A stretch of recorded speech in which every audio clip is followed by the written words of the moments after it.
Hi everyone, जय जगन्नाथ। आज कौन जानती? आज हूँ सांब दशमी। आपण मैंने जानती कौन पाई सांब दशमी मनाती? श्रीकृष्ण पुओ सांब तांको कुष्ठ रोग होता, आरोग्य पाई से सूर्यदेव को पूजा कर आरोग्य होते। से दिन ओडिया घर माँ मैंने निज पिलामानंकर उत्तम स्वास्थ्य पाई सूर्य को पूजा करती। आपण मैंने देखिपे केते प्रकार सजा सुजी पिठापणा सब हो सूर्य को खुशी करने माँ बापा मैंने बहुत प्रकार आयोजन करती। ये देखिपे समस्ते केमती पूजा कर।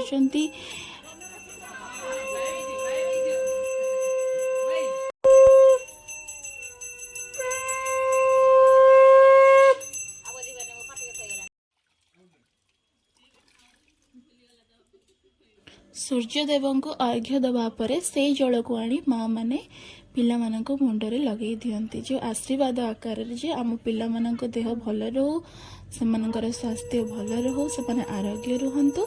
मैंने देखिपे ये मो मामा माई जे मत आशीर्वाद दौरान।